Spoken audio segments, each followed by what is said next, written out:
अब हम पढ़ने वाले हैं जो हमारे पास बहुपद था, उस बहुपद का जो शून्यक था, बहुपद का जो शून्यक था उस शून्यक पर और व्यापक रूप में जो हमारा x का गुणांक चल रहा था उस गुणांक से संबंध निकालने वाले हैं। तो इसको बोलते क्या है? इसको हम बोलते हैं गुणांक तथा शून्यक में संबंध। जो हमारा गुणांक दिया जाएगा बहुपद में वो और उस बहुपद का जो शून्यक होगा वो, उन दोनों में संबंध रिलेशन क्या चल रहा है वो ध्यान देना है। तो उसी लिए पहले मैंने लिखा क्या है कि रैखिक बहुपद होता तो ये व्यापक रूप हो गया। व्यापक रूप में क्या दिख रहे हैं? x का गुणांक a है और जो b है वो कांस्टेंट टर्म है, अचर पद है। तो इसका शून्यक 1 होगा। अभी बताया गया था जितनी अधिकतम घात उतने शून्यक। तो अधिकतम घात अगर यहाँ पे 1 चल रहा है तो शून्यक 1 आएगा। तो उसका हमने नाम क्या दिया? अल्फा। शून्यक का नाम क्या दिया? अल्फा। तो अल्फा हमारा शून्यक हो गया। तो संबंध क्या होगा? Alpha equal to minus B by A. एक छोटी सी चीज बता देता हूँ, माइनस बी बाई ए जो अधिकतम घात वाला टर्म होगा वो हमेशा नीचे आएगा, जो भी बहुपद रहेगा।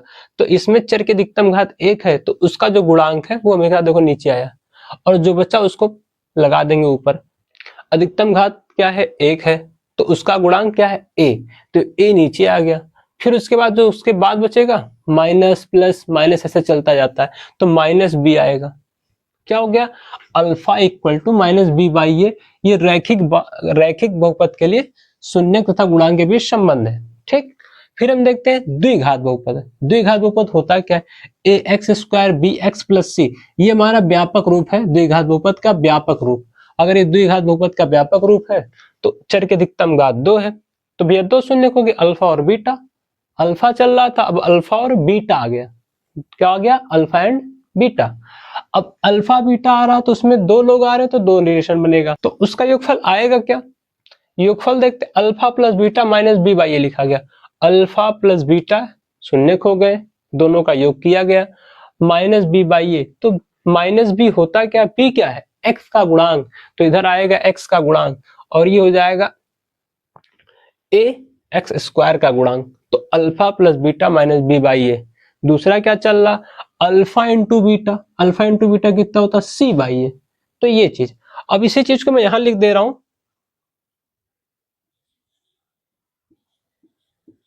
शून्यकों का योग फल इक्वल टू, शून्यकों का योगफल क्या होगा? माइनस एक्स का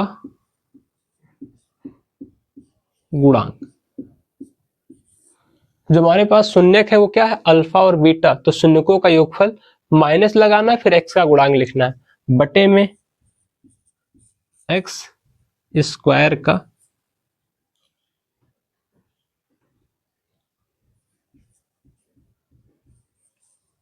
एक्स स्क्वायर का गुणांक।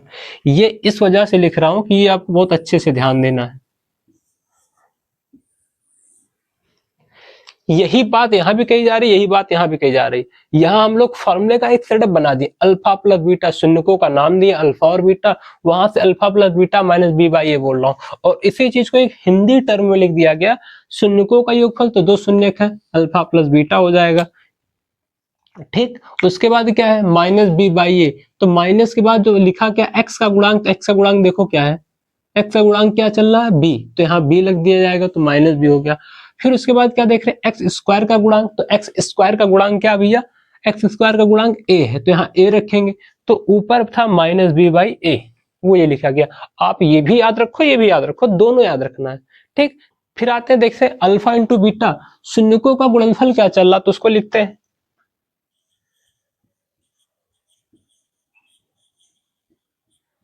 शून्यकों का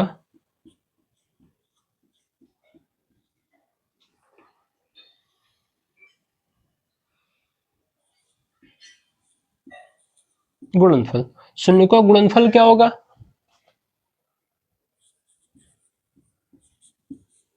अचर पद बटे में एक्स स्क्वायर का गुणांक।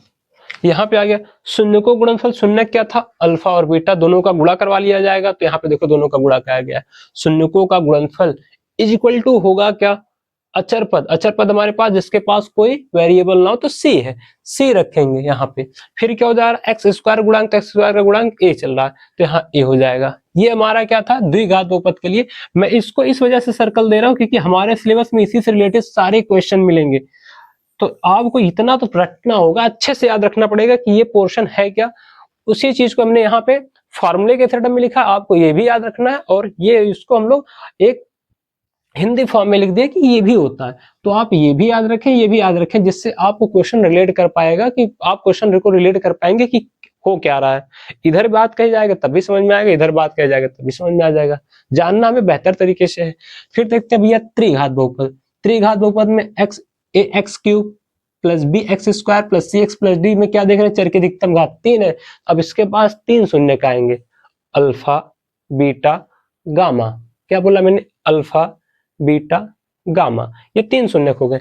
तो पहला संबंध क्या होगा तीनों शून्यक में, शून्यकों का योगफल, 3 शून्यक है, शून्यकों का योगफल माइनस बी बाई ए। मैं हर बार बोल रहा हूं, जो चर की अधिकतम घात होगी उसका जो गुणांक होगा हमेशा नीचे ही आ रहा है। देखो पहले वाले में चर की अधिकतम घात 1 था तो उसका जो गुणांक नीचे आया, फिर उसके बाद माइनस लगा के लिखना।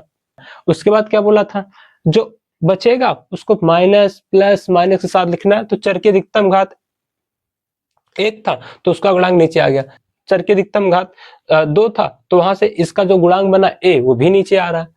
यहाँ देख रहे हैं चर की अधिकतम घात 3 है तो ये भी ए है तो भी नीचे आ रहा है। उसके बाद क्या, प्लस, इसके बाद माइनस प्लस माइनस, ऐसे लगाते चले जाना है। तो हम देखते हैं तुम्हारा त्रिघात बहुपद है। त्रिघात बहुपद में क्या दिख रहा है, A X cube plus B X square plus C X plus D. ये हमारा यहाँ से शून्य 3 बन गए, एक अल्फा बीटा दूसरा गामा। अल्फा बीटा गामा जो बन रहा है, यहाँ से शून्यकों का योगफल क्या चल रहा है, पहले तीनों शून्यकों का योगफल कर रहा है तो माइनस बी बाई ए। फिर 2 शून्यक का गुणनफल का योग है, 2 शून्यक का एक साथ गुणा करवाया गया। देखो 3 शून्यक का 2 का गुणा कराया प्लस, फिर 2 का गुणा कराया फिर प्लस, फिर 2 का, 2 का गुणा करा के योगफल लिया गया तो वो सी बाई ए होता है। फिर क्या दिखा, तीनों का एक साथ गुणा कराया गया। तो ये याद ऐसे रखना है। अगर त्रिघात बहुपद आएगा तो इसके 3 शून्यक होंगे, अल्फा बीटा गामा। तीनों शून्यक में क्या होगा, पहले शून्यकों का योगफल होगा माइनस बी बाई ए, फिर 2 शून्यक का गुणा करवा के योगफल लेना है तो 2 शून्यक गुणा करवा के योगफल लोगे तो ये आएगा, फिर तीनों शून्यक का गुणा करवाना है। आसान तरीके से ऐसे याद कर लोगे, याद हो जाएगा। अब मैं आता हूं कि एक बात जो शुरुआत में बोला था, जो हमारा चर चल रहा है उसकी जितनी अधिकतम घात होगी उसका गुणांक हमेशा बटे में आएगा। ध्यान दें, यहाँ पे रैखिक बहुपद में चर की अधिकतम घात 1 था तो उसका गुणांक ए है, देखो नीचे आ रहा है यहाँ पे। ठीक, जो बचेगा उसके बाद वाले से जो भी होता माइनस प्लस माइनस लगा के लिखना है। तो ये चर की अधिकतम घात 1 था तो उसका गुणांक नीचे आ गया, फिर बोला क्या था, माइनस लगा के ऊपर वाले लिख देंगे माइनस बी। फिर यहाँ पे देख रहे हैं चर की अधिकतम घात 2 तो उसका गुणांक ए है, वो भी नीचे आ रहा है। उसके बाद वाले में क्या लिखना है, माइनस, फिर उसके बाद वाले में प्लस लिखा गया। पहले शून्यकों का योगफल फिर शून्यकों का गुणनफल। फिर यहाँ देख रहे हैं चर की अधिकतम घात 3 है, 3 घात के लिए ए आ रहा है तो ए आ रहा है वो हमारा नीचे चला गया, ए आ रहा है, अधिकतम घात वाला गुणांक क्या होगा, नीचे आ जाएगा। अब यहाँ से देख रहे हैं जो बचा उसको माइनस प्लस माइनस लगा के लिखना तो माइनस बी हो जाएगा। फिर बोला था माइनस के बाद क्या लगाना, प्लस, तो प्लस सी हो जा रहा है। डी लगा के याद रखना तो डी हो जाएगा माइनस के साथ, माइनस प्लस माइनस ऐसे चलता जाएगा। ये याद करने का तरीका था, और ये दोनों तो अच्छे से याद रखने हैं क्योंकि इस पे क्वेश्चन हमारे बनने वाले हर हाल में बनते हैं, और बोर्ड में आएगा तो ये 4 नंबर का आएगा। बहुत आसान तरीके से, बस यही हमें दिखाना होता है।